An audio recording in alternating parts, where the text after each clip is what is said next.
Oferecimento Loja e 100. Liquidação sensacional é nas Lojas 100. Fala, minha excelência, bom dia para vocês, uma ótima sexta-feira. Pedindo licença para entrar na sua casa, no seu carro agora. Hoje começa o Morning Show e a gente vai falar sobre as repercussões referentes a uma possível indicação de Guido Mantega para o Conselho da Vale, que ganhou inclusive o apoio do ministro de Minas e Energia, o Alexandre Silveira. Eu te trago detalhes dessa história já já. E sobre Mário Luiz Sarrubo, hein? Ele está assumindo agora a Secretaria Nacional de Segurança Pública, lá no Ministério da Justiça, na gestão do Ricardo Lewandowski, que a gente vai entender um pouco a visão dele sobre segurança pública. Tem a Petrobras também prevendo 8 bilhões de reais em gastos na conclusão da refinaria em Pernambuco. Essa história ainda vai dar o que falar. E tem também uma outra história, gente, da investigação que a França está fazendo em relação aos favores fiscais ao PSG durante a contratação do menino Ney, o Neymar, de novo no noticiário. E ao vivo, aqui no nosso sofá, o ex-BBB Eliezer, ele, marido da ViTube, tá de visual novo, ficou absolutamente irreconhecível e estará aqui com a gente para contar um pouquinho a percepção dele sobre o Big Brother Brasil. Mas antes, a gente vai falar aqui os participantes deste reality show, certo? Porque aqui tem paredão, prova do líder, tem tudo, querido. Bom dia, Mano Ferreira, Renato Batista, hoje contando com a participação do advogado Frederico Afonso. Obrigado, doutor, mais uma vez pela sua participação. E ele, que é considerado por muitos irmão de Bolsonaro e tio de Amanda Klein, Fábio Piperno. Tudo bem, Piperno? Estava, né? Depois desse irmão do capeta aí, pelo amor de Deus. Escuta, vamos começar trazendo a notícia da Polícia Federal, porque a polícia prendeu mais um suspeito de envolvimento no assassinato do indigenista Bruno Pereira e do jornalista Dom Phillips. Esse caso repercutiu muito na imprensa, eu acho que vocês estão lembrados. Quem tem mais informações pra gente sobre essa prisão é o nosso Bruno Pinheiro, e tem também uma entrevista exclusiva que ele conseguiu. Não é mesmo, Brunão? Bem-vindo. Ótimo dia, Paulo. A você que nos acompanha, eu espero não ser eliminado aí sobre esse reality, viu? Vamos lá ao que interessa. Essa operação da Polícia Federal, pra gente entender, conseguiu chegar até Jânio de Freitas ontem. Um homem que estava solto, estava em liberdade, mas que já foi detido, inclusive alguns dias após esses assassinatos. Só pra gente entender o que é Jânio de Freitas. De acordo com informações da Polícia Federal, a polícia conseguiu levantar informações, um pouco mais de 419 ligações entre Jânio de Freitas e os assassinos. Durante o retorno dos jornalistas e do indigenistas, que eles estavam retornando para uma comunidade, eles acabaram encontrando Jânio de Freitas. Inclusive tiraram uma foto naquele dia em que Jânio aparece ao lado de Dom. Quando eles começam a retornar para a área urbana da cidade, de acordo com a investigação, o Jânio havia informado a Marildo que a dupla estava retornando, e foi justamente neste retorno que eles foram assassinados. Dias após isso, Jânio acabou sendo detido com pesca ilegal. Ele chegou a ser ouvido na mesma investigação em relação a Dom, a esses assassinatos. Revelou que era amigo das vítimas, inclusive, de acordo com uma informação que eu tive acesso nas últimas horas, e ontem ele acabou sendo alvo de uma operação da Polícia Federal novamente. Nesta investigação, os investigadores identificaram que ele estava interferindo diretamente nas investigações. Eu conversei com o advogado dos assassinos, o advogado Lucas Sá, respondeu que não conhece este homem, o Jânio de Freitas, que foi alvo da operação da Polícia Federal no dia de ontem. Uma entrevista exclusiva à Jovem Pan, vamos ver o que ele respondeu. Esta prisão nos causou surpresa, pois todos os depoimentos e declarações do processo em que os pescadores estão respondendo são uníssonos em evidenciar que não houve mando à organização criminosa. O que houve foi que Bruno Pereira atirou em Amarildo e Jefferson, que se defenderam desse ataque, e o Ozenei sequer estava no local. Estes sim são os fatos apurados no caso diante do juiz federal de Tabatinga, inclusive contando com o depoimento de uma testemunha ocular. Acontece que a todo momento nós, da Defesa dos Pescadores, estamos denunciando que os órgãos de investigação estão escondendo informações da defesa. Inclusive pedimos a anulação de todo o caso dos pescadores por conta disso.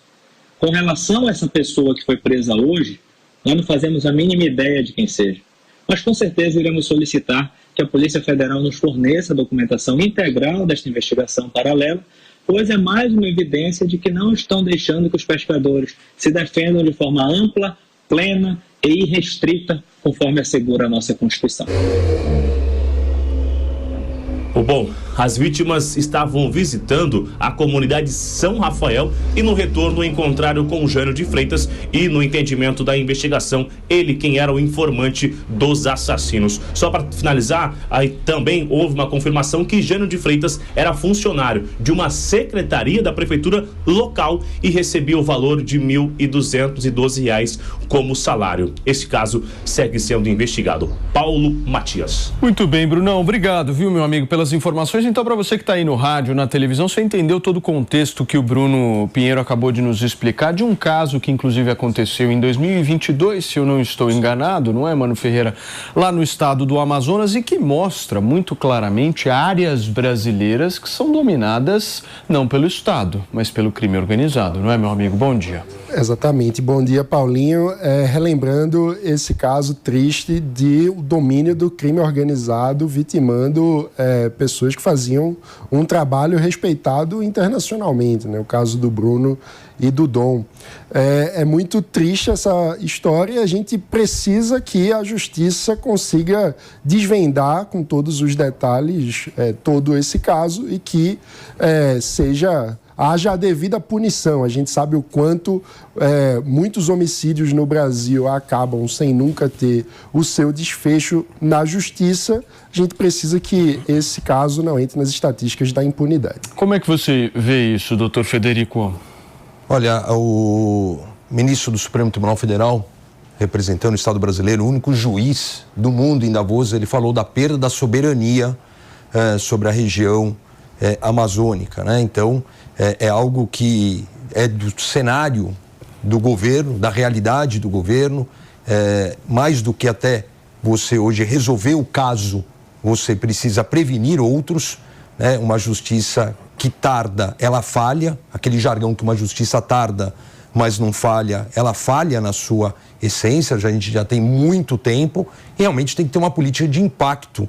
Vamos ver aí se agora com a mudança do Ministério da Justiça, a gente tem algum ponto lá de relevância para a gente fazer um novo caminho ali naquele local. O Colômbia, que é o mandante que foi preso em dezembro de 2022, conseguiu ficar 2 meses fora da cadeia depois que ele teve aquela liberdade provisória, e tem tudo a ver com essa questão do Código Penal que a gente vem discutindo há tantos e tantos tempos aqui na Jovem Pan, né, Renatão? Bom dia. É isso, Paulo. Bom dia a toda a nossa audiência.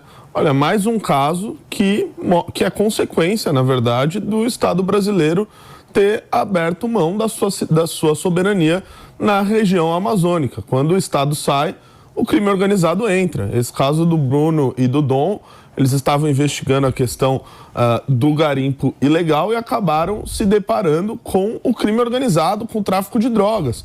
E é mais uma consequência de diversas medidas em que o Estado brasileiro abre mão do seu território, da sua soberania, para fazer demarcação de terra, como fez no caso da demarcação da Raposa Serra do Sol, onde abriu mão do seu território para fazer uma demarcação para o povo Yanomami, que não tem a característica de tribo, de povo sedentário, ou seja, aquele que fica sob a terra, tem uma característica de coletor, de nômade, de mudar de local. Então a demarcação não fez nenhum sentido. Isso faz de mais um ponto, mais um fator que denota o Estado brasileiro abrindo mão, e quando ele sai, o crime organizado toma conta. Agora, eu tenho vários amigos em Manaus, Piperno, vários amigos, e eles, infelizmente, me relatam uma aceitação dessa história do crime organizado. Tem áreas ali que, olha, você não pode nem entrar porque o negócio realmente é perigoso.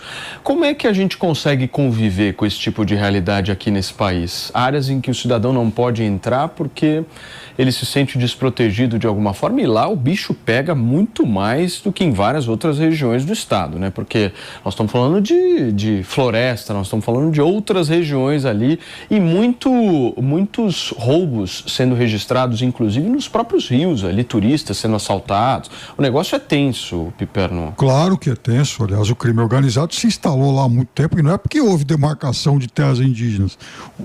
o crime organizado, ele se instala em São Paulo, ele se instala no Rio de Janeiro, ele se instala na Amazônia. Agora, por exemplo, em regiões aí do agronegócio, né? Então, veja, outro dia eu vi uma reportagem sobre a cidade de Sorriso, que é a cidade mais próspera lá do Mato Grosso, com os melhores indicadores econômicos, e aí o crime organizado se instalou lá. Por quê? Porque tem dinheiro. O crime organizado também se informa, ele sabe onde ele pode... Veja, hoje tem uma entrevista do Dr. Mário Sarrubo no Globo, e ele fala o seguinte: o crime organizado age com a mesma lógica de uma empresa. Ele quer lucro, ele vai buscar lucro, então ele vai onde tem dinheiro. E aí ele fala, inclusive, da instalação de algo parecido com uma versão nacional do GAECO, né? Uma medida... Ele dá sinalizações muito boas e, principalmente, conversar com os governos dos outros países, porque a gente está falando de crime transnacional. Crime transnacional se combate exatamente tendo boas relações com os outros governos nacionais. Ou o Brasil não vai conseguir dar conta disso aí sozinho, principalmente em regiões de fronteiras porosas.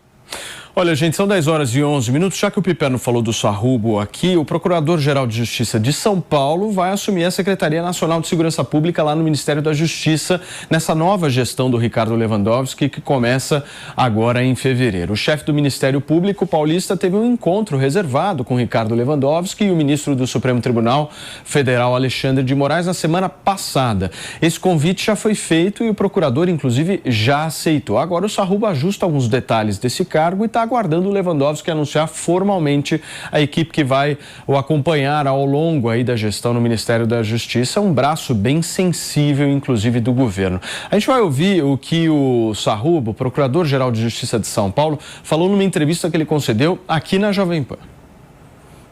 O convite que me foi feito pelo ministro Lewandowski foi no sentido de que o Ministério da Justiça, através da Secretaria, possa ser um grande articulador de boas políticas no campo da segurança pública. A preocupação do ministro é que a gente possa ter um pouco mais de força nessa questão de segurança pública, mais energia, que a gente possa continuar o trabalho que vem sendo muito bem feito pelo ministro Flávio Dino, pelo Tadeu Alencar, e a partir daí articularmos e procurarmos trabalhar fundamentalmente integrando as forças de Estado para que elas possam agir, na verdade, com força, né, mas sempre respeitados os parâmetros de direitos humanos. Tá aí a fala do Sarrubo. Piperno, você que participou dessa entrevista, como é que você viu aí essas primeiras palavras do Sarrubo em relação aos planos dele? Porque ele é um cara muito respeitado, pelo menos aqui em São Paulo, né? O legado dele no Ministério Público é de anos. Gostei muito e, aliás, juntando essa e mais entrevista publicada no jornal O Globo de hoje, página inteira e tal, a gente vê respostas muito boas na direção correta, principalmente de se integrar sistemas de inteligência das várias polícias. Você tem um monte de polícia por aí e sabe, cada uma tenta resolver isoladamente as suas questões locais e que, na verdade, elas, em momento algum, podem ser tratadas hoje como questões locais. O crime hoje, ele tem várias franquias, seja essas multinacionais criminosas, sejam os grupos que já se espalharam por várias regiões do país. Então, é necessário que todas essas polícias conversem, se comuniquem, troquem informações, porque é uma ilusão a gente imaginar que, por exemplo, hoje o crime cometido lá no Amazonas não tem nada a ver com lá no Rio de Janeiro. Não. O crime pode estar interligado e a inteligência policial não. Agora, vocês sabem que a própria família do Sarrubo, todo mundo que vai assumir um cargo desse, no caso dele é em âmbito nacional, mas um secretário de segurança aqui em São Paulo, numa cidade, sempre tem o problema da família, porque a família vai ficar muito preocupada com o trabalho. É um trabalho de risco, né, Mano Ferreira? Altíssimo risco. Como é que você vê isso? Vale lembrar que o GAECO já mostrou, por exemplo, planos do PCC de assassinato de autoridades, inclusive o presidente da Câmara, do Senado, o senador Sérgio Moro, enfim. Então, é sempre uma um cargo de altíssimo risco e, por isso, é importante também que essas autoridades tenham segurança reforçada, para que possa ser feito um enfrentamento devido ao crime organizado. Eu diria que a indicação do Sarrubo é uma boa notícia, ele é um nome técnico que vem do Ministério Público, ele é conhecido como alguém, digamos assim, da ala linha dura do Ministério Público, então é algo até que surpreende em se tratando de um governo do PT, que costuma fazer um discurso, inclusive o presidente Lula, essa semana mesmo, fez um discurso falando sobre segurança pública, dando a entender que a forma correta de resolver o problema da violência é investindo em ensino fundamental, em educação básica, como se não houvesse uma série de políticas públicas que precisam ser feitas, que são do campo da segurança estritamente. E agora, do ponto de vista político também, eu acho que é interessante observar, Paulinho, que há uma perda de espaço do PSB, né? Sim. Então, o ministério que era ocupado pelo PSB é totalmente trocado e agora com o nome técnico do Sarrubo. A gente espera que faça um bom trabalho. Vale lembrar, na linha do que o Piperno estava falando, durante o governo Temer foi criado, na gestão do ministro Raul Jungmann, a ideia do SUSP, que é o Sistema Único de Segurança Pública, para fazer essa integração entre as diversas autoridades do sistema de segurança pública do Brasil todo, nos diversos níveis federativos. O SUSP não foi devidamente implementado em sua integralidade ainda. A gente precisa que esse trabalho avance para que a gente tenha, de fato, um serviço de inteligência na segurança pública que, como bem falou o Piperno, para além da integração no âmbito nacional, a gente precisa também procurar realizar uma integração transnacional com os países da região, dado que o crime organizado hoje, de fato, atua de forma multinacional. Doutor Frederico, como é que a comunidade jurídica vê o nome do Sarrubo? Particularmente, não vejo, como os discordados colegas, como um bom nome, primeiro por uma questão. O PSDB aqui, durante a sua gestão de quase 30 anos, sempre pautou por secretários de segurança oriundos do Ministério Público. Sim. O ministro Ricardo Lewandowski, ele tem uma posição garantista que ele aponta aí para desencarcerar, o desencarceramento em massa. Quais serão as medidas de monitoramento destes beneficiados? 70% hoje dos crimes registrados nós temos apontando para esses beneficiados, procurados ou com diversos tipos de benefícios, né? Não vejo essa questão como um nome técnico. Segurança pública envolve uma análise de ciência policial. Vou te falar uma frase que eu ouvi muito esta semana. É mais um indicado, desculpe aqui o termo, não é chulo, mas é uma realidade, é mais um indicado de uma pessoa que nunca sentou a bunda dentro de uma viatura. Então, essa integração é extremamente importante, essa força que tem o GAECO de São Paulo, mas o Ministério Público, em que pese ser o órgão de controle externo, não pode ser apontado naturalmente como um órgão técnico de segurança pública. Desejo excelente gestão, boa sorte à segurança nacional, tem que conversar, tem que ter integração, mas vejo com reserva, sim, porque não aponto como um nome técnico em segurança pública. Você concorda, Renato? Olha, concordo em partes. Eu estive com o Dr. Sarrubo no dia 14 de agosto de 2023, junto com um grupo de moradores da região central que sofrem diariamente com o problema da Cracolândia. Nesse dia, o Dr. Sarrubo recebeu a todas as associações do centro de São Paulo para tratar da questão da Cracolândia. E o que eu pude ver nele é de que se tratava de um procurador com uma postura chamada de linha dura, por assim dizer, de defesa da internação compulsória de usuários de crack. Então, comprou várias brigas. Né? Exatamente, comprou muitas brigas. Fiquei muito surpreso, tanto com a postura dele de defesa dessas pautas, como a postura técnica. Agora, resta saber se ele terá liberdade para agir dessa forma dentro do Ministério. Como o doutor bem disse aqui, a gente sabe muito bem quais são os tipos de políticas defendidas pelo governo federal e me parece que há um certo antagonismo com o que defende o agora secretário nacional de Segurança. Ninguém Segurança. fala de saidinha, né?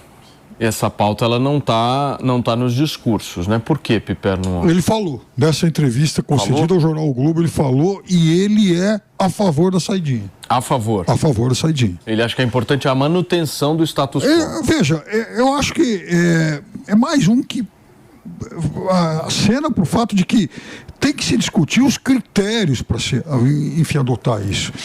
Mas, veja, você não vai liberar a saidinha de alguém que é ligado ao crime organizado.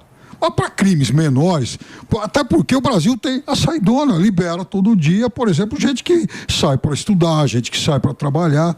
Então, qual é o sentido de você, por exemplo, liberar alguém para sair a semana toda para essas outras atividades e pegar alguém, por exemplo, em final de pena, que tenha um bom comportamento e que esteja preso não por um delito, por exemplo, tão grave assim, e não conceder, por exemplo, esse benefício para essa pessoa? Pediu, Renato? Olha, o problema é que a gente viu que essa política é uma política fracassada.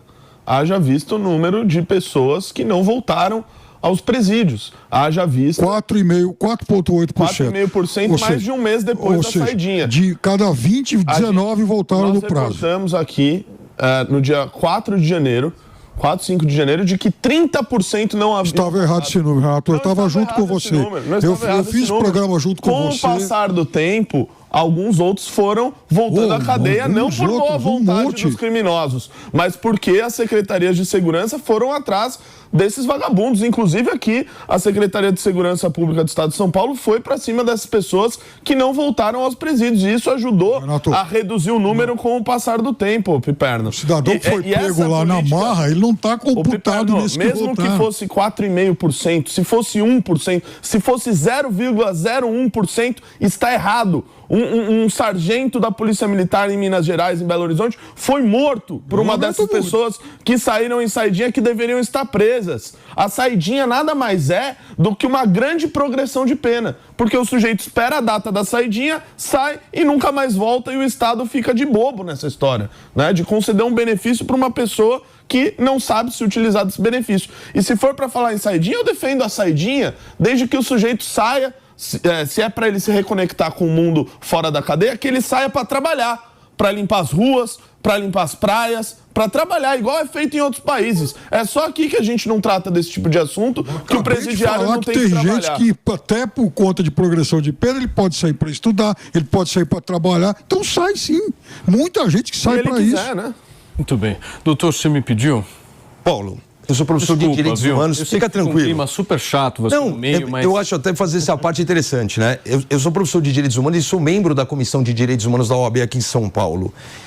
O doutor Sarrubo, ele é procurador de justiça de qual estado? Do estado de São Paulo. O estado de São Paulo reduziu neste último ano todos os seus índices criminais com uma política principalmente de monitoramento destes tipos de benefícios. Então, assim, mostra-se que o benefício hoje, ele não tem controle. O Estado de São Paulo tem um convênio, a Secretaria de Segurança Pública com o Tribunal de Justiça, tem um convênio, tem que monitorar. Qual é a política de monitoramento? Não é simplesmente passar a régua, sou contra. Acredito que o planejamento atual, o estágio, a forma como não tem uma solução benéfica para a sociedade. Que seja 1%, que seja 0,5%. Quanto tempo foi ali gasto para prender, para investigar, para processar, para julgar? E o colega que falou, de final de pena, né? Hoje você tem benefícios múltiplos, Dia dos Pais, Dia das Mães, Dia das Crianças, Dia do Natal, Então, assim, eu sou contra. Você tem que humanizar a pena. Você tem que humanizar a pena, mas qual o critério de monitoramento deste recluso? Você tem que monitorá-lo de forma eficaz, a ponto de corrigir. A corta, tal. Então, simplesmente desencarcerar sem uma política de monitoramento, ela se torna ineficaz. Piperno, deixa eu só fazer um break para você que está no rádio. A gente já volta com essa discussão, são 10 horas e 24 minutos. Pediu, Piperno. Ô, Piperno, posso te falar um negócio? Sendo muito sincero, Paulo sabe Batista. que eu te considero uma espécie de pai, né? Puxa vida, Paulo Batista. Ou talvez avô. Não tem idade para ser filho dessa idade, mas vamos lá. Né? Depende, enfim, do ponto de vista. Mas você sabe... mora no meu coração, Paulo Você Batista. sabe o seguinte, seguinte, eu entendo todos os discursos técnicos que podem existir em relação à melhoria da vida de um determinado preso que, enfim, tem que passar por um processo ali dentro da cadeia e tem que tentar de alguma forma sair melhor do que entrou. Eu entendo toda a parte técnica que existe no meio disso. Mas eu acho que a gente tem que entender, as autoridades públicas, elas precisam entender que do jeito que tá, não tá legal. Não é possível que não se tenha um discurso mais enfático, mais forte em relação a esta situação, que 4,7%, 4,8%, 5% não retornaram. Se fosse 1%, não é possível o Estado brasileiro olhar para isso e dizer o seguinte: olha, nós estamos promovendo uma política pública aqui que está liberando pessoas do cumprimento da pena. E a gente sabe disso. E está na nossa conta e está tudo certo. E ninguém fala nada, ninguém faz absolutamente nada e acham que essa manutenção desse status quo é algo que precisa acontecer. Eu acho inadmissível isso, Piperno. Mas não é... Alguém tem que fazer alguma coisa em relação a isso. Eu não sei, aí a gente pode discutir aqui o que pode ser feito. Existem caminhos e tal, vamos readequar, verificar os critérios dessa saidinha. Mas uma coisa eu tenho certa na minha cabeça, mano, não é possível que do jeito que tá, o negócio tá bom. Não é possível. Morreu um policial em Minas Gerais por conta de um criminoso que não voltou para a cadeia. Não é possível que as autoridades vão olhar e falar o seguinte: olha, tá tudo certo, acontece, essas coisas acontecem. Quantas e quantas vezes eu não me lembro em situações difíceis. Você lembra na época da pandemia, quando todo mundo falava o seguinte: cada vida conta? E eu concordo, cada vida conta. Então, se uma pessoa está sendo prejudicada, o Estado tem que se mexer. Não é possível que ninguém vai fazer nada. Olhar para o que aconteceu em Minas Gerais e dizer: olha, faz parte, tá na conta. Não é possível. Não naturalize o que não é natural. Não é possível, entendeu, doutor? Claro, perfeito. Alguém tem que fazer alguma coisa. Por isso que tem que ter critérios adequados. Você não vai liberar o sujeito que está lá cumprindo. O cara está condenado a 30 anos, aí ele cumpre 3, opa, você já pode ter o benefício. Não, é óbvio que não é assim. Mas ninguém está defendendo isso. Agora, se alguém adotou critérios ruins, se alguém liberou indevidamente, então o problema não é do Instituto da Saidinha, é de quem está gerindo isso. Mas, ô Piperno, eu acho que o teu critério está errado. Quem disse que um cara que teve uma pena de 30 anos é mais perigoso do que um cara que teve uma pena de 5 anos, por exemplo? Porque você pode ver a natureza do delito. Um sujeito que ele é condenado por estelionato... Quem disse que o cara não vai cometer a mesma coisa que ele fez, entendeu? Com base no quê? O número de anos que ele vai cumprir na cadeia? A gente precisa melhorar, como falou o professor, o monitoramento do preso, né? O quanto a gente conhece de cada um dos internados que estão sob a tutela do Estado. O Estado deveria ter um conhecimento aprofundado de pessoas que estão numa instituição que é totalmente dominada, que deveria ser totalmente dominada pelo Estado, e que na prática a gente sabe, infelizmente, muitas são dominadas pelo crime organizado, e o Estado muitas vezes não tem nem o senso adequado dos presídios, o que chega a ser uma insanidade, né? Se as pessoas estão lá presas, como é que o Estado não tem todas as informações sobre aquelas pessoas? Então, passa por uma discussão que precisa ser feita sobre como melhorar a gestão do sistema prisional brasileiro, como fazer com que o Estado volte a ter, de fato, domínio da gestão e consiga, de fato, ter um monitoramento adequado de quem é cada preso. Muito bem. Piperno, deixa eu agradecer a tua participação aqui no Morning, nessa primeira meia horinha nossa. Obrigado, viu, meu amigo? Olha, é sempre um prazer. Um grande abraço a todos. Aí? Eu vi que você viu alguns dados. Não, eu ia te mandar o trecho da entrevista do doutor Sarro, claro. Olha só, 10 horas e 28 minutos. Para você que sintonizou nesse momento aqui na programação da Jovem Pan, a gente está repercutindo um pouco como é que vai ser a gestão de Mário Luiz Sarrubo à frente da Secretaria Nacional de Segurança Pública. O que você ia falar? Não, o trecho em que ele fala exatamente sobre a saidinha, mas eu vou mandar para o senhor aqui por mensagem, porque eu não estou achando... Não vai mandar foto errada, hein, Pipa? Isso é um perigo. Tem cara de tiozão do Zap, hein? Pois é, eu sou... Tudo bem. Cano, obrigado, viu? Abraço pra você. Até mais, senhores. Gente, olha só, sexta-feira chegou e o que muita gente está querendo saber é como é que vai ficar o tempo em vários estados brasileiros. A nossa Paulinha Nobre daqui a pouquinho vai entrar aqui ao vivo junto com a gente pra gente tentar entender principalmente a situação lá no sul, né, Maninho?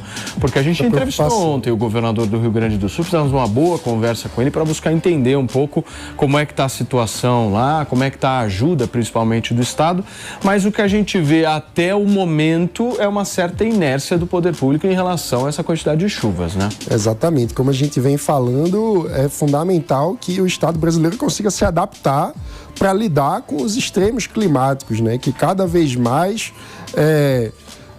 acontecem, a gente não pode dizer que surpreendem o poder público, né? Porque são previsíveis. A gente tem tido todos os anos essas notícias, infelizmente, com mortes. A gente não pode aceitar que algo que seja previsível cause morte de cidadãos brasileiros. Tudo bem, Paulinha Nobre já está por aqui, turma, e ela vai nos explicar um pouquinho como é que está a previsão para o Brasil, né, Paulinha? Bem-vinda. Tudo bem, Paulinho? Firme? Firme e forte nessa sexta-feira. Tudo bem, gente? Bom dia para vocês, bom dia a toda a nossa audiência.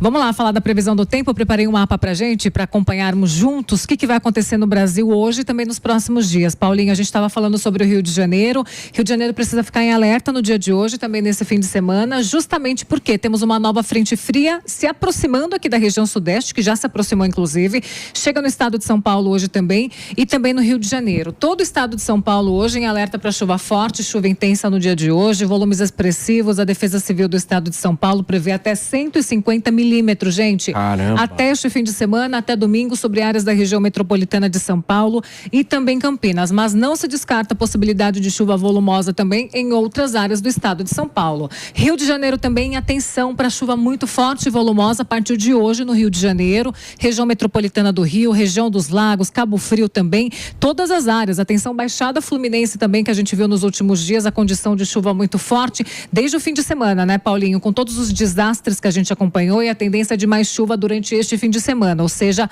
atenção, resuminho de tudo novamente, frente fria, sistema de baixa pressão, é o combo, infelizmente, perfeito para desastres, condição de deslizamento de terra e transtornos na região sudeste do Brasil. E para a gente finalizar, além de tudo isso, tem temperaturas mais amenas também, Paulinho. A gente vai começar a sentir um leve friozinho aqui na região sudeste, temperaturas um pouco mais baixas, em torno dos 25, 26 graus, neste fim de semana na capital paulista. Início da próxima semana, em torno dos 22 e 24 graus por aqui. Rio de Janeiro, a mesma condição. Paulinha, eu acho que aqui nesse país a gente não tem estação, né?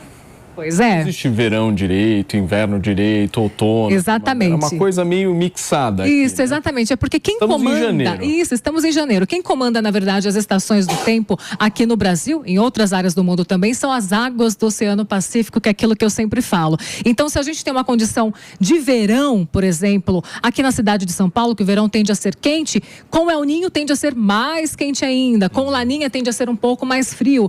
E aí tem esse sobe e desce de temperatura e de chuva que a gente vai vendo no decorrer de todas as estações. Bem, Paulinha, obrigado, viu, minha amiga? Até mais pra vocês, Valeu. gente. Bom fim de semana, boa sexta. Tchau. Gente, olha só, o ministro de Minas e Energia, Alexandre Silveira, está defendendo o nome de Guido Mantega para o Conselho da Vale. Quem tem mais informações sobre esse apoio político importante que o Guido Mantega conseguiu é o nosso Rodrigo Viga. Fala, Viga, bom dia.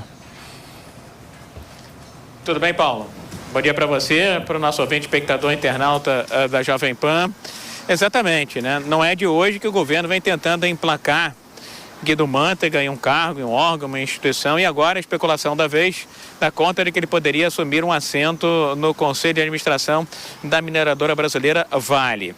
O governo tem assentos na Vale, embora seja uma empresa privada, via Previ. A Previ é uma das principais acionistas, o fundo de pensão, né, dos funcionários do Banco do Brasil, na Vale. E aí isso dá direito ao governo a 2 assentos. Os 2 assentos já estão ocupados, mas nada impede que haja uma mudança, uma alteração e que Guido Mantega futuramente possa eventualmente assumir um desses 2 assentos na mineradora Vale. O dinheiro vale literalmente, desculpa o trocadilho, a pena.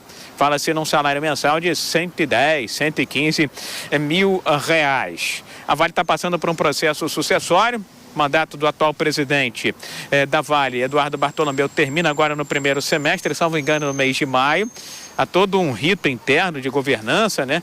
E fala-se na possibilidade dele permanecer no cargo por um pouco mais de tempo, só que com um mandato menor. Mas internamente também tem disputa pelo comando da Vale, um conselheiro, o Luiz Guimarães, que é presidente da Cosan. A Cosan pertence ao bilionário do agronegócio brasileiro Rubens Ometo, gosta muito do Luiz Guimarães, e a Cosan recentemente comprou uma participação societária da mineradora Vale, ou seja, é outra empresa, é outro grupo que tem uma influência significativa dentro da mineradora brasileira. O fato é que, como eu disse, não é de hoje que o governo tenta emplacar o nome de Guido Mantega. Eu lembro que, recentemente, tivemos, salvo engano, na virada de 22 para 23 eleições para o Banco Interamericano de Desenvolvimento. À época, tentou-se emplacar ali na disputa Guido Mantega como representante brasileiro. Só que já tinha uma candidatura posta do Brasil, que era do ex-presidente do Banco Central, o economista Ilan Goldfein, que conseguiu defender a sua candidatura e acabou sendo eleito para o Banco Interamericano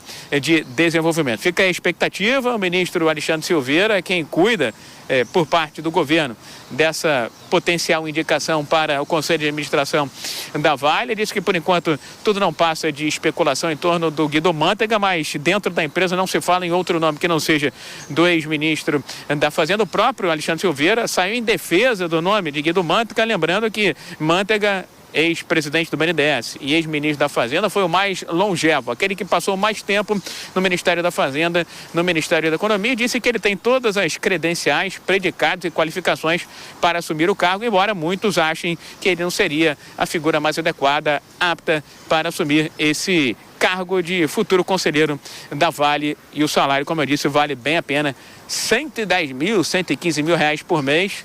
Tá ruim não, né, meu caro Paulo? Pô, sensacional, Rodrigo Viga. É quase igual o que você ganha aqui nessa emissora por ter viralizado nesta semana nas redes sociais. Obrigado, meu amigo. Um abração pra você.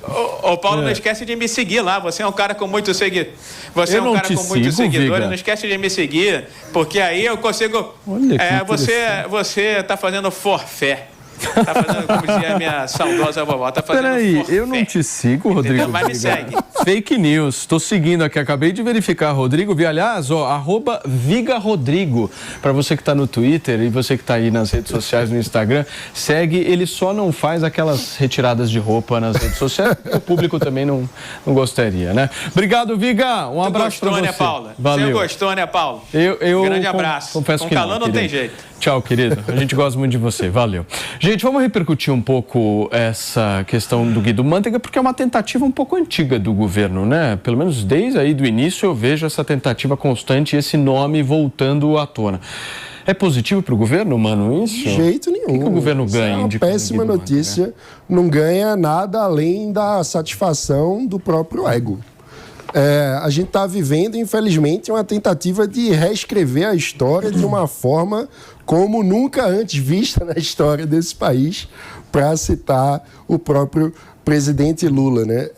O Guido Mantega é o ministro responsável pela tragédia econômica que se abateu no governo Dilma, que gerou milhões de desempregados, um colapso econômico do qual o Brasil, de fato, nunca se recuperou totalmente.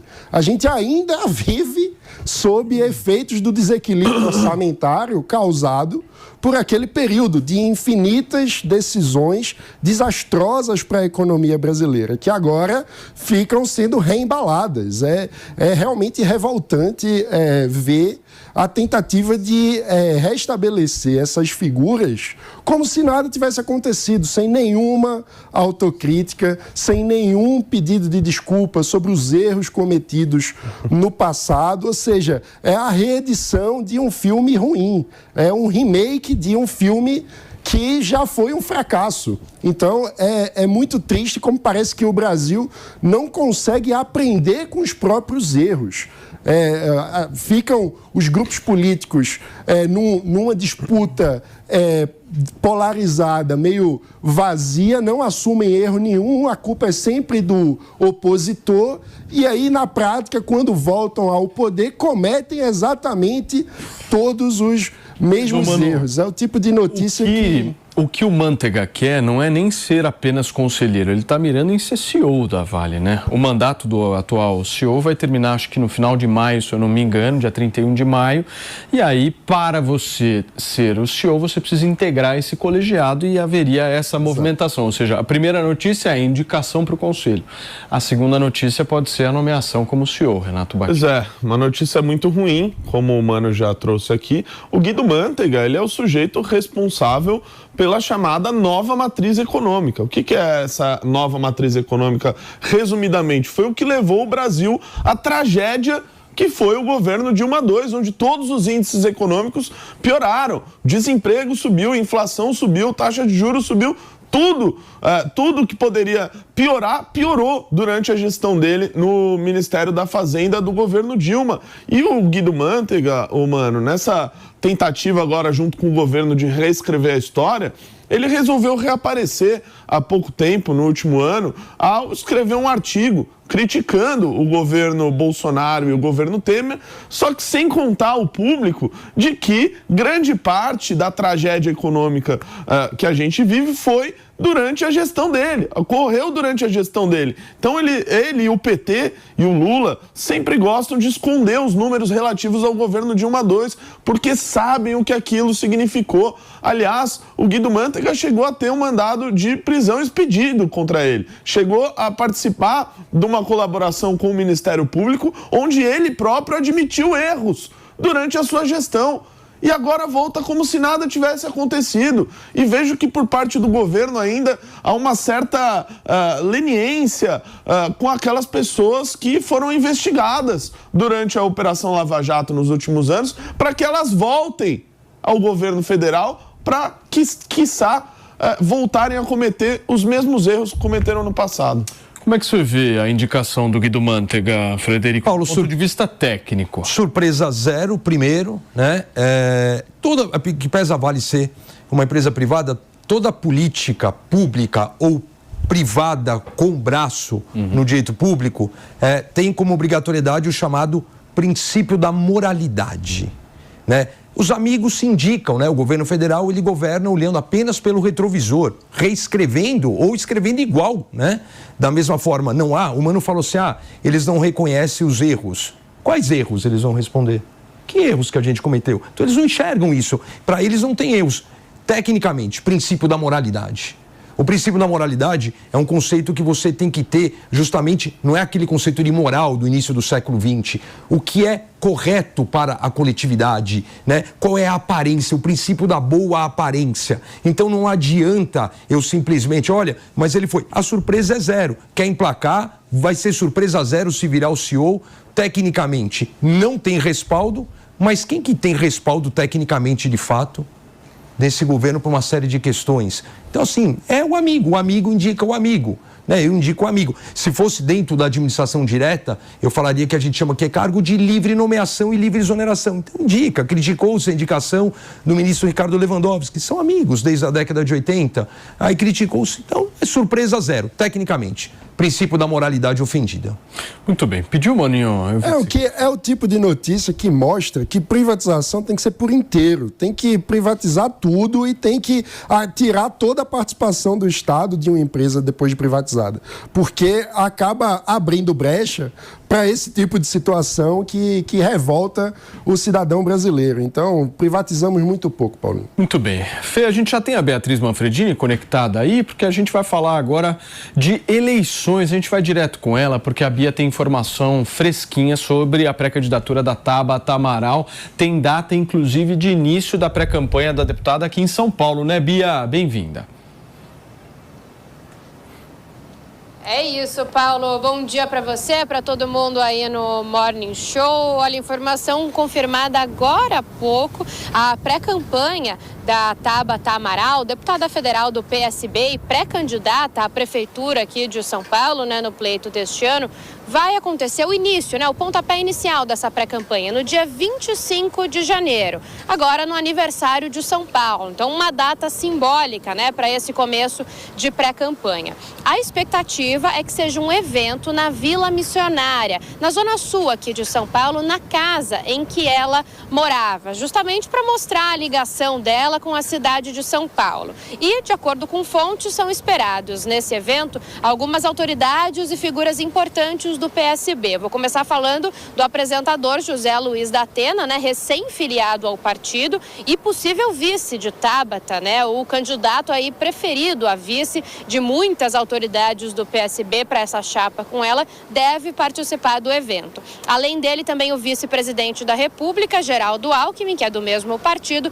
e também o ministro do Empreendedorismo, Márcio França, também do PSB. Eu falei com algumas pessoas ligadas a Tabata Amaral, Paulo, e elas me disseram assim, que ela precisa começar logo essa pré-campanha, essa pré-corrida eleitoral para não ficar para trás. Isso porque oponentes dela, como o prefeito da capital, Ricardo Nunes, pré-candidato à reeleição, e Guilherme Boulos, deputado federal do PSOL, também pré-candidato, já têm mexido, né, os pauzinhos para essa pré-campanha desde o ano passado. Boulos já percorre desde o ano passado as subprefeituras aqui da cidade desde setembro. O prefeito é o prefeito, então ele tem agendas públicas e tem contato com os eleitores, então a expectativa é que ela comece logo agora no dia 25 essa pré-campanha e que ela intensifique a quantidade de eventos na cidade, justamente aí para não ficar no prejuízo. Ela que é vista como uma candidata forte, tem aparecido aí na terceira colocação nas pesquisas. Paulo. Bia, e o Boulos está viajando, né? Eu vi ele, se eu não me engano, acho que na China ou na França também. A própria prefeita de Paris convidou ele para mostrar alguns programas. Conta um pouquinho como é que está sendo a viagem do pré-candidato do PSOL.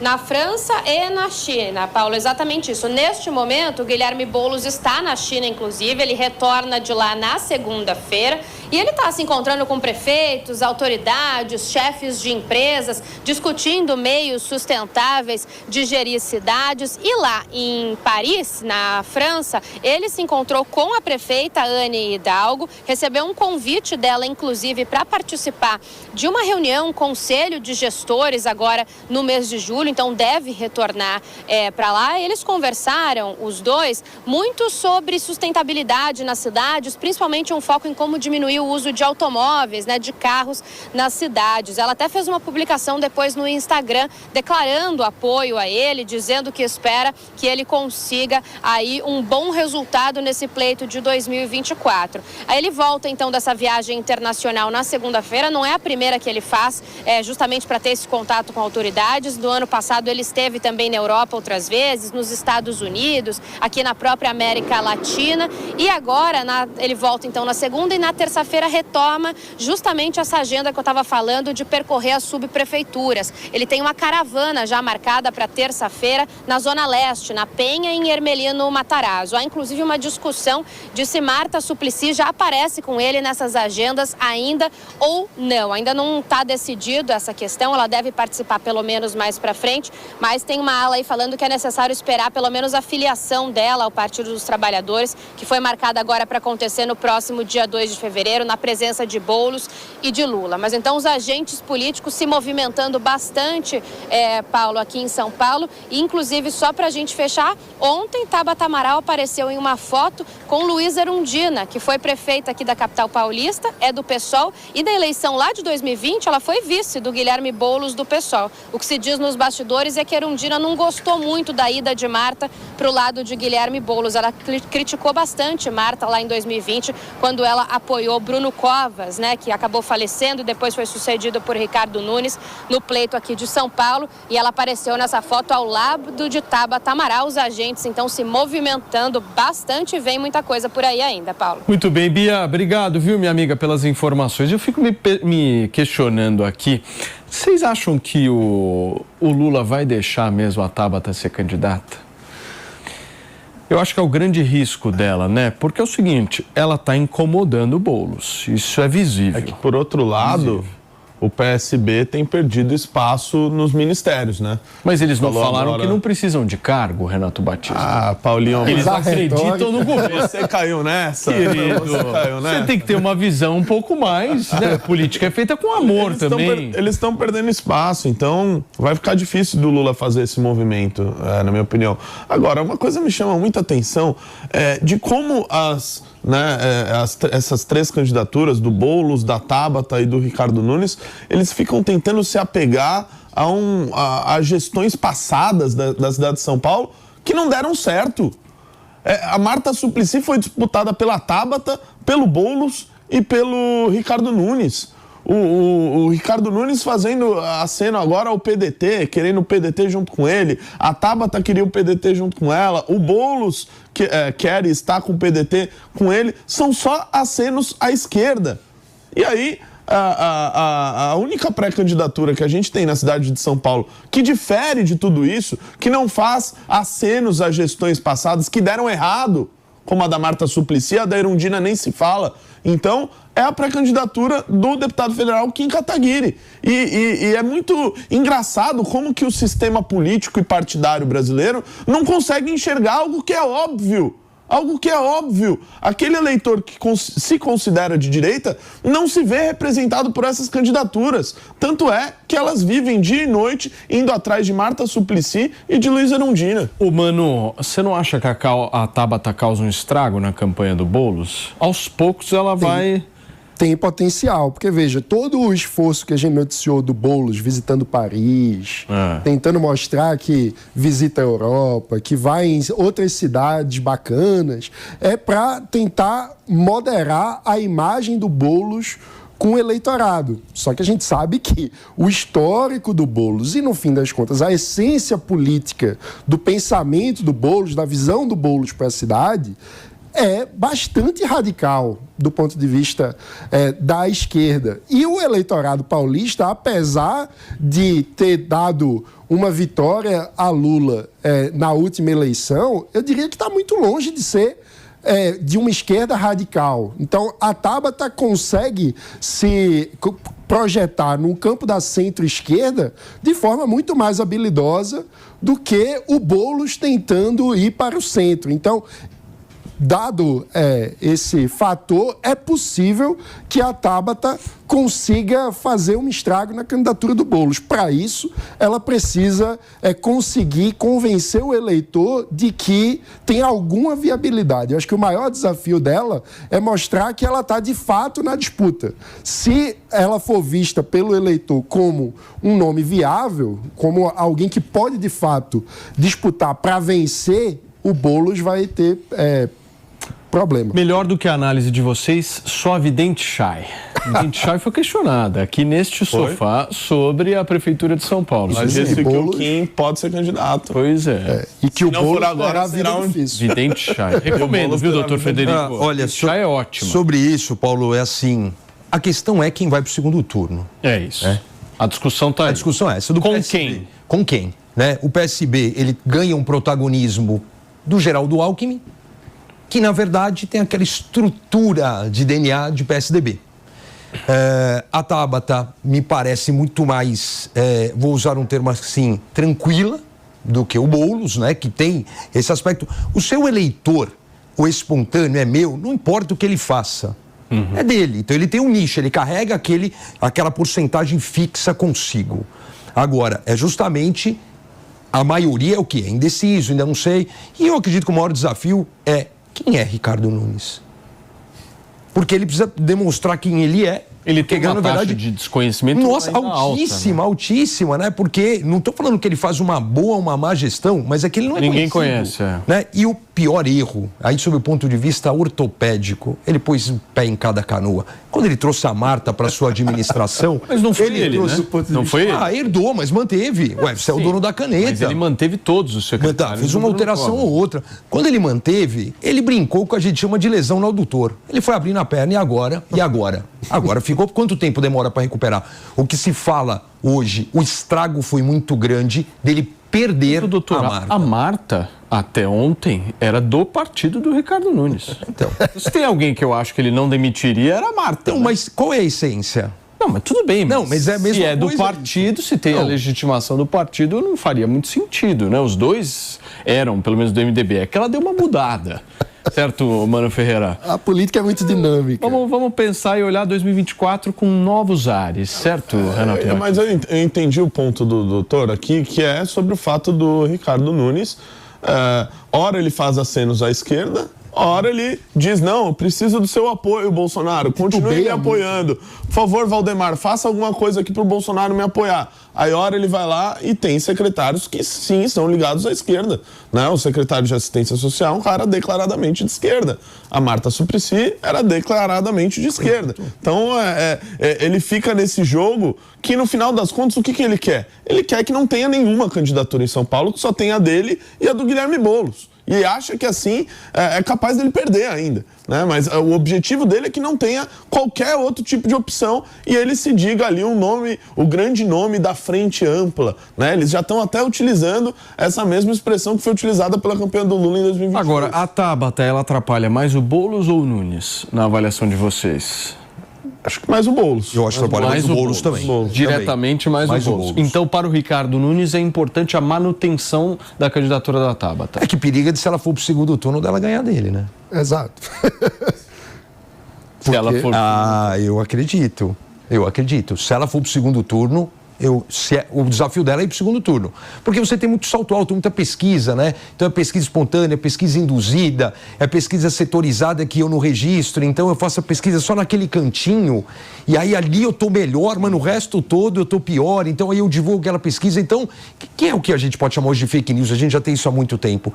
Quem for pro segundo turno, eu aponto, quem for pro segundo turno com o Boulos, leva. Então, mas é interessante isso que o Renato falou, que é um dos cenários. São vários os cenários, a gente vai entender um pouco mais, acho que a partir de abril, maio desse ano, a gente vai ter um pouco mais de visão.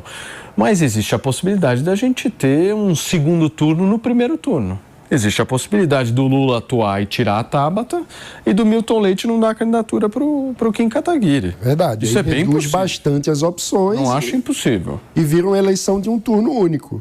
Mas eu acho que também é pouco provável esse cenário de ter só duas candidaturas, especialmente porque a gente sabe da importância de prefeituras, né, da estrutura de prefeitura para as eleições de deputado federal. Então, você concentrar tanto assim é algo que pode acabar encolhendo muitos partidos. Então, não é tão interessante. Geralmente tem mais projetos políticos se colocando. Agora, o que a Tabata está tentando fazer é firmar, né? Então, esse evento que a Beatriz Manfredini trouxe aqui de informação pra gente é meio que uma tentativa de ficar colocando o prego ali, né? Tá martelando o prego ali, dizendo, olha, eu tô aqui, ninguém me tira daqui. E de um ponto de vista pragmático, do ponto de vista do PSB, que encolheu na última eleição, e que está encolhendo sua participação no governo. É importante para o PSB, sim, pensando sua projeção para a próxima eleição de deputado federal, que a gente sabe que sempre é mais importante para os partidos, porque é que define a estrutura partidária, fundo eleitoral, etc. É importante ter um nome que se projete para depois, no mínimo, virar uma puxadora de uma chapa de deputados federais mais robusta. Então, faz muito sentido para o PSB, pragmaticamente, pelo crescimento futuro do partido, tentar fortalecer um nome, dado que o governo Lula não está dando tanto espaço assim. Mas, mano, você sabe que eu acho que a melhor coisa hoje para a Tabata, para ela se manter viva e ter a candidatura dela, é ela não crescer agora. Porque se a Tabata agora, em fevereiro, março, crescer a porcentagem de indicação de voto, ela naturalmente vai virar alvo. E aí o que vai acontecer? Guilherme Boulos e os aliados dele vão bater na porta do presidente Lula e falar, presidente, o senhor vai ter que agir. Não dá para um partido da base do governo ter uma candidatura que está me atrapalhando aqui. E aí vamos ver o que o Lula vai fazer em relação a isso. Se ele vai comprar essa briga ou se ele vai falar, olha, eu não tenho controle sobre isso. Isso já ocorre. Isso serve para a Tabata e serve para o Kim Kataguiri. A cada pesquisa que ambos saem e pontuam de maneira surpreendente para candidatos que nunca disputaram. São jovens, nunca disputaram a Prefeitura de São Paulo, aparecem sempre com quase beirando ali os 10%, em algumas pesquisas até passando dos 2 dígitos. Sempre que as pesquisas são divulgadas, tanto o Ricardo Nunes pressiona seus aliados municipais do União Brasil, como o Guilherme Boulos pressiona os seus aliados federais do PSB para retirarem as candidaturas. Isso, não tenho dúvida nenhuma de que isso ocorre pesquisa a pesquisa. E do ponto de vista da reoxigenação da política brasileira, é muito importante ter dois nomes como Kim e Tabata, que são jovens, que vêm tem uma outra história na política, né? Tem um surgimento que não é fruto de uma estrutura pré-montada, né? Então, são capazes de representar uma oxigenação na comparação com Ricardo Nunes, que no fim das contas representa um pouco da política tradicional ali, aquele modo meio centrão de fazer política, e do Boulos, que é uma reciclagem 2.0 do Lula. Nós estamos falando, desculpa te cortar, Paulo, estamos falando da Marta como vice, né? E quem vai ser o vice do Ricardo Nunes? Tem essa indefinição. Se o Bolsonaro emplacar o Coronel Melo Araújo, ele entra de cabeça na campanha. E se ele não conseguir? Porque no momento também ele está feliz. Se ele conseguir, olha, eu quero esse para vice. Aí você dá... O doutor, o problema que eu tô você achando acaba tirando do centro à esquerda e dá uma equilibrada, trazendo eu acho que vai uma pessoa conservadora. Naturalmente, a campanha do prefeito Ricardo Nunes está de olho nas pesquisas. Pesquisa eleitoral, nesse momento, é o que baliza toda a estratégia política que eles estão fazendo. E, naturalmente, essas pesquisas mostram uma alta rejeição de Jair Bolsonaro na cidade de São Paulo. Na cidade. No estado de São Paulo, ele tem uma popularidade maior do que ele tem na cidade. Não é interessante para o Ricardo Nunes ter alguém tão ligado assim ao Bolsonaro do ponto de vista eleitoral. Aí vai uma questão de pressão política. Se o Valdemar vai comprar a ideia, se o Bolsonaro vai querer bancar mesmo. Agora, eu acho que o que é mais interessante para o Ricardo Nunes seria ter alguém ligado ao Tarcísio.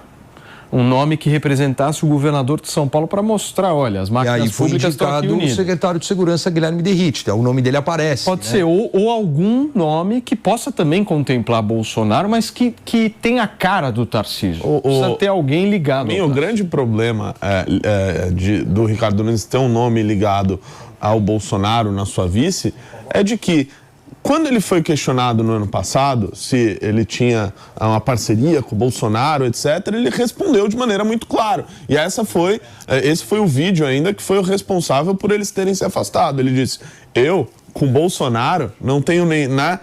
tirando o time dele de campo na relação dele com o Bolsonaro. Então ele pode colocar o vice mais bolsonarista que seja. Quando ele for questionado ao longo da eleição qual é a relação dele com o Bolsonaro, se eles estão juntos, se eles defendem as mesmas pautas, ele vai procurar se afastar do Bolsonaro, porque ele está vendo a pesquisa que você disse aí, Paulo, sobre a rejeição dele. E o Bolsonaro, vendo isso, também não vai querer mergulhar numa campanha de um sujeito que não vai defendê-lo com tanto afinco, né? O Bolsonaro, ele tá meio que sendo obrigado ali, de alguma maneira, a apoiar essa candidatura por negociação feita pelo Valdemar. Deixa eu só fazer um break curto para você que tá no rádio, são 11h01, a gente já volta. Fala, Maninho. Eu diria que pro Nunes, a principal estratégia dele é tentar bloquear candidaturas que estejam à direita dele. Então ele quer ganhar o eleitor bolsonarista meio por falta de opção. Que o eleitor olhe pro cardápio e veja uma pessoa de extrema esquerda, que é o Boulos, uma pessoa de centro-esquerda, que é a Tabata, e o Nunes, e aí acabe tendo que votar no Nunes por falta de opção. Por isso, o maior risco hoje pro Nunes, na minha visão, é a candidatura do Kim ser efetivada. Sim. Então, o Nunes certamente está atuando muito para, fortalecendo o grupo do Milton Leite, tentar bloquear a chance do Kim ser candidato. Tudo bem, meus queridos, eu vou para um rápido intervalo comercial e na volta a gente te traz a informação que o governo vai revogar a MP da reoneração da folha, hein? Eu te trago tudo em detalhes, mas antes você confere o Giro de Notícias aqui na Jovem Pan. Exonerado da Justiça, Tadeu Alencar faz carta de despedida da Segurança Pública. Cargo será assumido por Mário Luiz Sarrubo, Procurador-Geral de Justiça de São Paulo. PGR diz que deputado Carlos Jordi tinha poder de ordenar movimentações antidemocráticas no Rio de Janeiro. Procuradoria deu parecer favorável às buscas e apreensões feitas pela Polícia Federal. Lula afirma que defesa pela desoneração da folha de pagamentos é pequenez. Presidente afirmou que empresários dos setores beneficiados deveriam garantir estabilidade. CGU diz que registro de vacinação de Bolsonaro contra a Covid é falso. Controladoria vai encaminhar resultados às autoridades do estado e do município para providências. Defesa de Donald Trump pede à Suprema Corte que derrube rápido ações que o impedem de concorrer à presidência dos Estados Unidos. Os argumentos dos advogados foram apresentados no tribunal em recurso.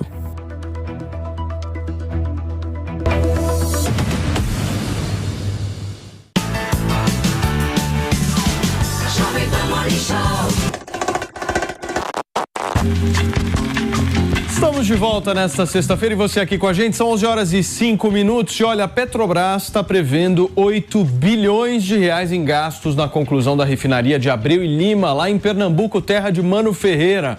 Essa retomada das obras, gente, foi muito celebrada numa cerimônia com a presença do presidente Lula, que criticou a Operação Lava Jato pela paralisação dos trabalhos no ano de 2015 devido às denúncias de corrupção nesse projeto. Mano, eu preciso começar por você, meu amigo.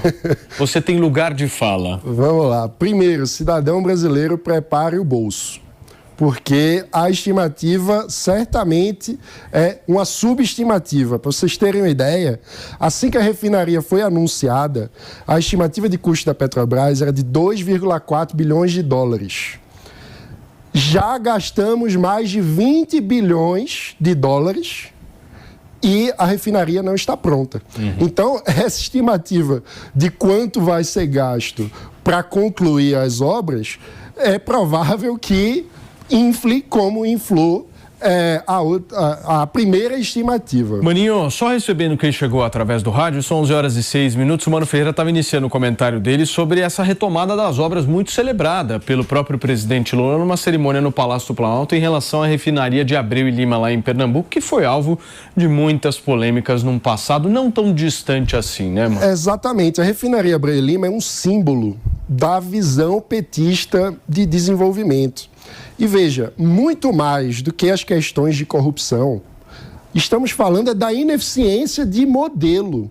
Veja só, a refinaria já começou a produzir, em parte, né, os seus barris de petróleo. O que é que acontece? O custo final do barril é 7 vezes maior na refinaria Abreu e Lima do que nas refinarias privadas que foram construídas no mundo no mesmo período. Essa é uma estimativa do Samuel Pessoa, economista da FGV. E o principal problema está muito longe de ser corrupção, porque quando a gente olha os relatórios do Ministério Público na época, a estimativa era que o valor da propina era cerca de 1 a 5% dos contratos. E a gente está falando de 7 vezes mais caro. Ou seja, tem um problema de visão econômica mesmo. Essa ideia do Estado indutor da economia, o desenvolvimentismo, a ideia de que você vai gastar um barril de dinheiro público para fazer um investimento numa indústria e aquela indústria vai ser a redentora do desenvolvimento local, é completamente equivocada. Então, o Estado é um péssimo investidor e, mais uma vez, vai retomar algo sem ter aprendido nada. Porque aí a gente pode dizer, então deu errado naquele ciclo de investimento, agora vai dar certo. Por quê? Qual é a diferença? Qual foi a avaliação que foi feita, que chegou à conclusão de que o erro estava aqui e agora vamos fazer isso diferente?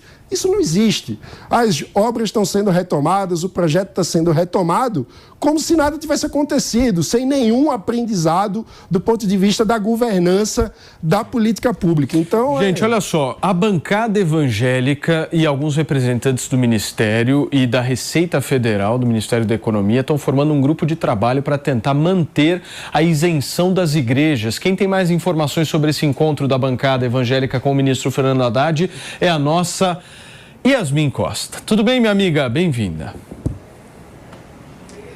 Tudo bem, Paulo, e você? Bom dia para você, para todo mundo que está com a gente. Reunião essa que, inclusive, aconteceu há pouco no Ministério da Fazenda. O ministro se reuniu com representantes da bancada evangélica, da Frente Parlamentar Evangélica do Congresso Nacional, tanto Câmara quanto Senado, e também representantes da Receita Federal, do Tribunal de Contas da União. E o que eles estão articulando? A criação de um grupo de trabalho esse que vai ser formado por representantes representantes dessas instituições todas para tratar daquela questão da revogação que foi feita por parte da Receita Federal sobre da isenção que incide, os tributos federais que incidem sobre os salários, os recursos que líderes religiosos recebem pela dedicação que eles dão à igreja.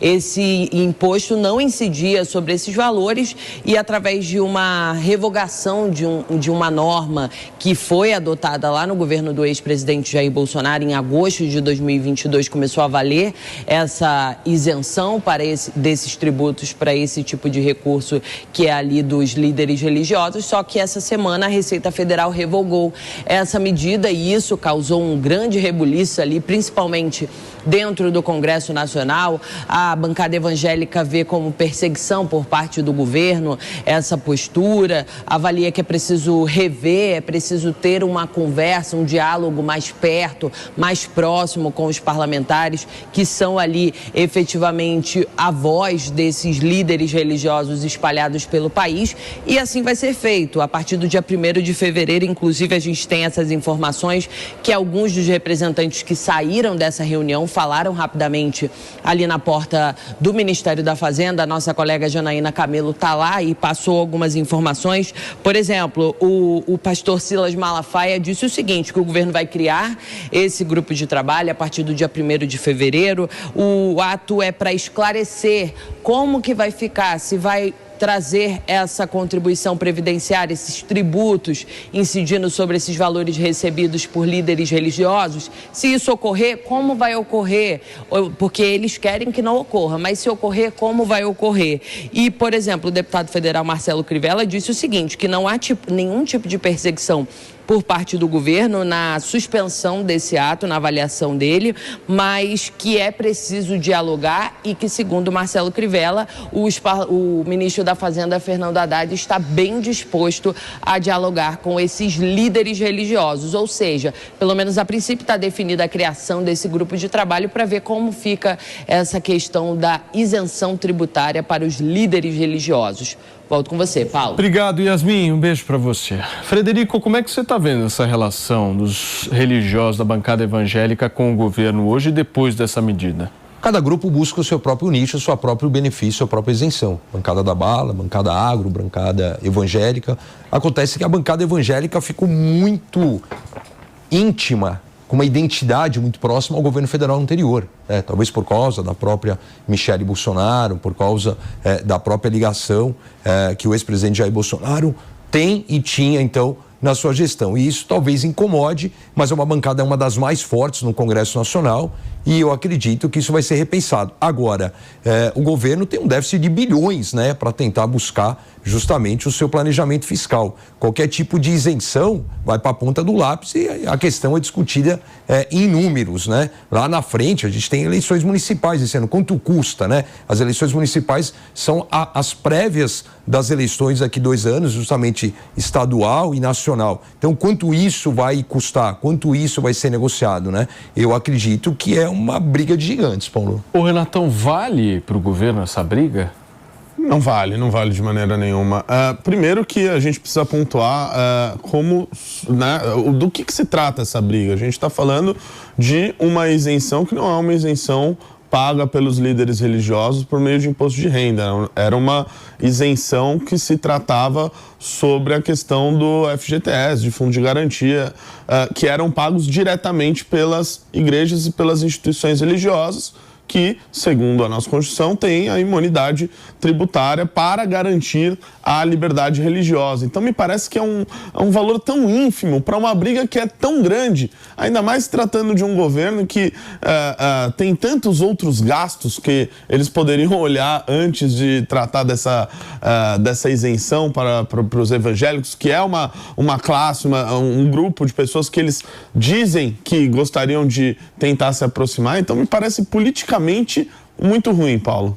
E olha, gente, o presidente do Congresso Nacional, o senador Rodrigo Pacheco, afirmou nesta sexta-feira, num evento na Suíça, que há um acordo construído para que o governo Lula revogue a medida provisória que restabelece a tributação sobre a folha de pagamentos. A gente separou uma fala do senador Rodrigo Pacheco nesse evento na Suíça e vamos exibir agora. e a parte da medida provisória que diz respeito à desoneração da folha de pagamento será retirada do texto, será revogada para uma discussão própria através de projeto de lei, se for o caso. Então, está valendo e valerá a prorrogação da desoneração da folha de pagamento. Esse foi o entendimento do Congresso Nacional e é um entendimento que deve ser respeitado.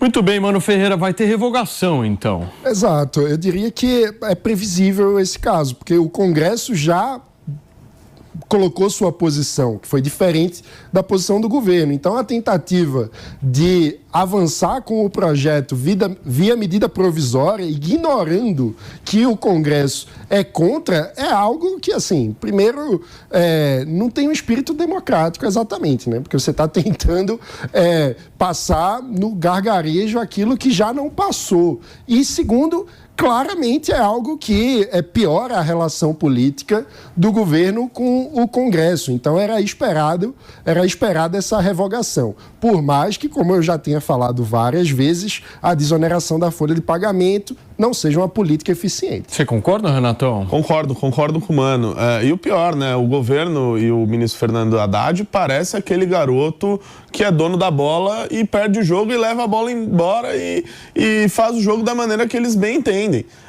Goste ou não da medida, já foi decidida pelo Congresso Nacional. O governo federal se utilizou do que poderia fazer, deu o veto nessa questão e o Congresso decidiu mais uma vez sobre o tema. Aí eles vão lá, mudam uma ou outra coisa e reenviam por meio de medida provisória. Pelo amor de Deus, tem que saber perder, não dá para ganhar todas. Fala, doutor. É um claro desrespeito à lei maior do país. O artigo 2º fala de uma convivência harmônica e independente entre os poderes. É nítido que não há uma convivência harmônica. O executivo, ele apela por uma medida provisória. O Fernando Haddad, o ministro, ele aponta que havia uma urgência por causa do término do calendário fiscal, mas é um desrespeito duplo com a Constituição. E aí, como o Renato falou, e se o executivo ele não resolve pela medida provisória, aí ele judicializa e aí ele vai buscar, então, a sua força hoje no Poder Judiciário. Muito bem, gente. Olha, eu vou falar agora sobre um filme que está chamando muito a atenção, Maninho, e despertado diferentes sentimentos aí nas pessoas, porque tem gente que ama e tem gente que odeia. E se você está buscando, por um acaso, um filme para você assistir neste final de semana e você quer tirar suas próprias conclusões, a gente tem uma dica. Quem traz a dica é a Malu Baccarin. O novo filme da diretora britânica Emerald Fennell está dando o que falar. Saltburn conta a história do estudante da Universidade de Oxford, Oliver Quick, que é atraído para o mundo de Felix Kettum, um estudante que o convida para passar o verão em Saltburn, propriedade que é um castelo onde vive a família. O longa foi indicado em premiações importantes do cinema. No Globo de Ouro, concorreu nas categorias de Melhor Ator em Drama e Melhor Atriz Coadjuvante. No Critics' Choice Awards, em Melhor Filme, Melhor Fotografia e Melhor Direção de Arte. Emerald Fennell chamou a atenção pela primeira vez pela atuação em filmes como A Garota Dinamarquesa e Ana Karenina. Como diretora, ganhou o Oscar de Melhor Roteiro Original pelo filme Bela Vingança. Nossa correspondente internacional Miriam Spritzer conversou com a diretora. Eu sou uma grande fã do seu trabalho, em primeiro lugar, e absolutamente adoro o Saltburn, porque como em Bela Vingança não é a típica história de herói. Então eu queria saber o que inspirou você a contar essa história do seu jeito, porque é tão único. Obrigada. Acho que queria realmente escrever algo sobre o desejo e algo que acontece quando você é completa e totalmente dominado nas apertas do tipo de desejo inacreditável. Eu sempre quis fazer um filme que fosse uma espécie de gênero de casa de campo britânica, com o qual estávamos todos tão familiarizados. Parecia um lugar tão interessante para examinar, se sabe, poder e sexo e classe.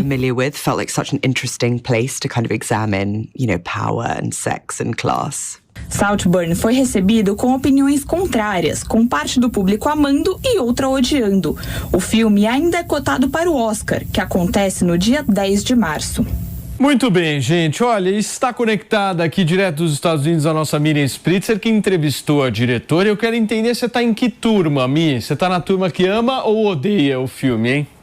Olha, eu sou numa turma média. Eu achei o filme extremamente interessante, o roteiro extremamente original, mas como eu conversei com a própria Emerald Fennell, ela faz isso, ela escreve o tipo de história em que o personagem ele tem uma linha que a pessoa normal normalmente não cruzaria e os personagens dela cruzam.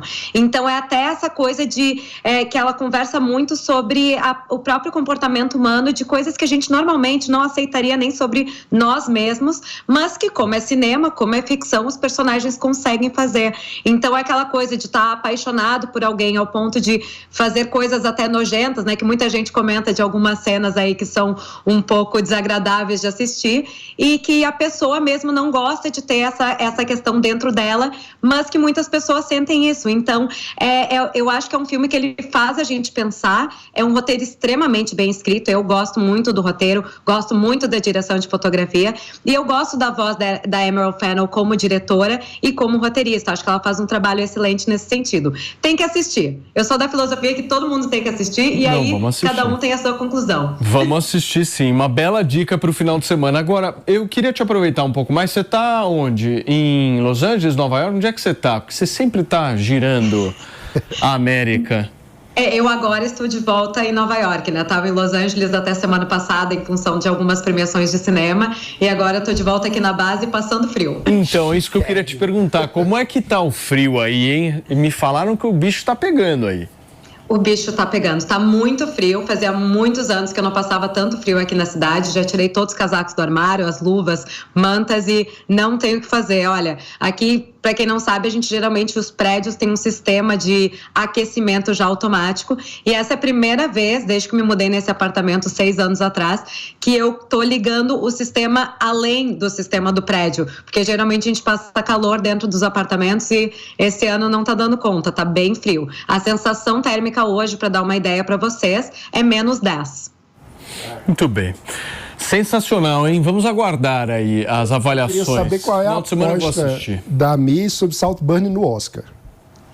Não acho que vai longe. Eu acho que a gente já acompanha, geralmente o Oscar, ele é a última da corrida, né? Começa no Globo de Ouro, passa por Critics' Choice Awards, SAG Awards, e assim vai, e chega no Oscar. O filme, apesar de ter chamado muito a atenção dos críticos e também do público, né? A Amazon foi genial na forma que eles fizeram a promoção desse filme. Ele não chamou muita atenção na hora dos votos das premiações. A gente tem os indicados do Oscar, se eu não me engano, vão ser semana que vem, e o Oscar é no dia 10 de março, ou no domingo ali perto do dia 10 de março. Então, eu não acho que Saltburn vai chegar muito longe. Tem muitos filmes bons esse ano e muitos filmes novos, né, de novas vozes. Então, eu acho muito difícil Saltburn chegar nessa corrida, até porque vão comparar inevitavelmente com o Doce Vingança, né, que era também da Emerald Fennell, que ela já ganhou um Oscar. Então, muitas vezes na hora do voto eles pensam, ela já tem um, vamos dar para essa outra pessoa que não foi indicada ainda. Você acha que Sociedade da Neve tem chance de ser premiado? Tem chance de ser indicado. Sociedade da Neve é um dos filmes que a Netflix, né, tá vinculado à Netflix, é um filme espanhol com coprodução uruguaia.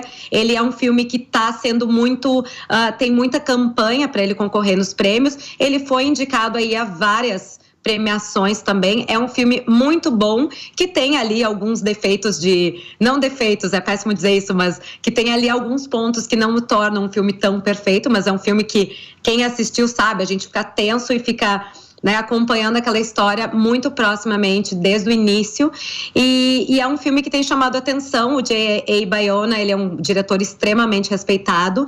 Vamos ver o que vai acontecer. Premiação, acho que não, porque tem outros filmes aí, como Zone of Interest também, que é um filme de produção alemã que tem chamado muita atenção como filme de língua estrangeira. Tem o Perfect Days, que é um filme japonês, que é um filme lindíssimo. Taste of Things, que é um filme francês também. Então tem vários outros aí na corrida de filme de melhor língua estrangeira para o Oscar também. A nossa diretora Fernanda Antunes me falou agora no ponto aqui que ela teve recentemente na Argentina e que os caras vão fazer passeio turístico, já estão organizando passeios turísticos lá na Cordilheira dos Andes para mostrar o caminho que os caras fizeram até eles serem resgatados em 1972, doutor. É um filme impecável mesmo, por isso que eu perguntei para nossa Miriam Spritzer. Muito bem, Miss, você gosta de Big Brother? Tá acompanhando daí? Ou a neve não deixa? Não, eu acompanho um pouco. Eu acho que quem fala de entretenimento no Brasil não pode ficar fora do Big Brother, né? É o assunto do país. Então eu tenho acompanhado. Olha, daqui a pouquinho a gente vai receber aqui o Eliezer, que foi do Big Brother Brasil, já participou no Big Brother Brasil, e ele vai contar um pouco pra gente como é que ele tá avaliando hoje o jogo. Doutor Frederico, muito obrigado pela sua participação, viu, meu amigo? Valeu, sempre nos ajudando a entender um pouco mais do ponto de vista jurídico. Maninho e Renato, vamos tomar um café curto. Na volta tem Eliezer aqui no Morning Show. Você não sai daí, são 11h24.